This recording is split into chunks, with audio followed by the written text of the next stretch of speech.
Senator from Utah. Mr. President, later today, this body will vote to confirm my friend Jim Bridenstine to be the next NASA administrator. In that position, he'll be in charge of rebuilding a space program, one that reflects the pioneering spirit and determination of the American people. I've known Congressman Bridenstine for a long time, and I know he's just the man for this really important undertaking. Let's review his record. The record shows that Jim Bridenstine's service to our country is matched only by his eagerness to press the boundaries of sky and space. Jim Bridenstine is a veteran Navy pilot who flew combat missions in Iraq and in Afghanistan. He logged 1,900 flight hours over his 9 years of active service. And he's still a lieutenant commander in the U.S. Navy Reserve. Following his military experience, Jim Bridenstine worked as the executive director of the Tulsa Air and Space Museum. He even owned a team in the ambitious but short-lived Rocket Racing League. Since his first term in Congress 6 years ago, Congressman Bridenstine has served on the House Science, Space, and Technology Committee. From that position, he's been a thoughtful leader on American space policy as it relates to national security, commerce, and weather forecasting.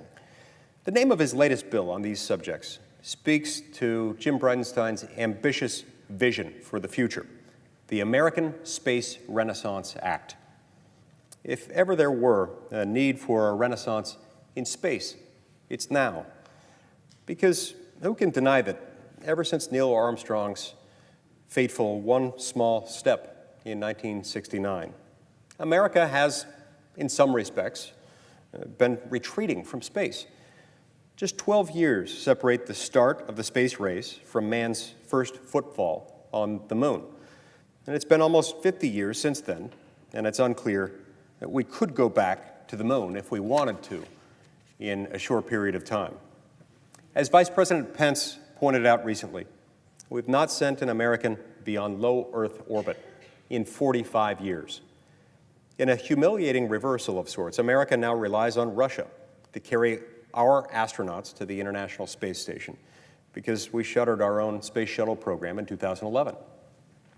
In other words, after America won the space race, and after America won the Cold War in one fell swoop, we gave away the distinction of manned spaceflight to the second-place finisher. NASA's decline and disrepair is a great tragedy, but it's not all I see when I survey the horizon. And I know this is true of Congressman Bridenstine as well. I see no reason why America, with all of her ingenuity and might, cannot be the dominant leader in space once again. Indeed, I see plenty of areas where this transformation is already underway. In government, President Trump has signaled his commitment to American leadership in space by relaunching the National Space Council, which met for the first time last fall. Outside of government, private enterprise is pressing the boundaries of commercial space flight every single day. In the deserts of Utah, innovators like Orbital ATK are pioneering the next generation of rocket engines and space superiority capabilities. And just yesterday, the world watched in awe as a SpaceX rocket flung a planet-hunting NASA satellite into orbit.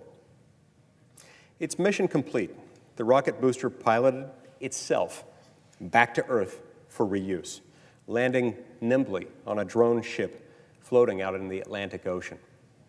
Achievements such as these prove that Americans are still awed, still starstruck by space exploration and all the opportunities it presents. A new era of leaders can restore this sense of ambition in government. In the halls outside this chamber, the Senate has a constant reminder of the importance of the space program. I refer, of course, to the commemorative mural this body commissioned in the wake of the Challenger disaster. The mural depicts the crew looking expectantly, hopefully, off into the future. Behind them is a shuttle, the shuttle that carried them to heaven. And the world is in their hands. The Challenger 7 gave their lives in order to advance America's space program. They knew the risks, greater practically than those associated with any other profession on Earth or beyond it. But they also knew the mission was worth it because it contributed significantly to their nation and to all mankind. What will it say about us if we fail to carry on the mission they undertook? If instead of exploring the infinite frontier, we remain here below, passing the torch of exploration to some other power? I don't want to contemplate that future, Mr. President, and I don't want to believe that the American people do either. Claiming our rightful place in the stars will require an effort spanning many years and several presidential administrations.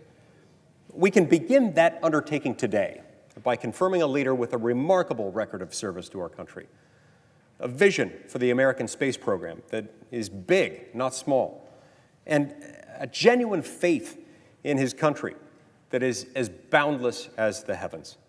That man is Jim Bridenstine. Let's confirm him. Let's confirm him today. I urge my colleagues to confirm Jim Bridenstine without obstruction, without delay. Thank you, Mr. President.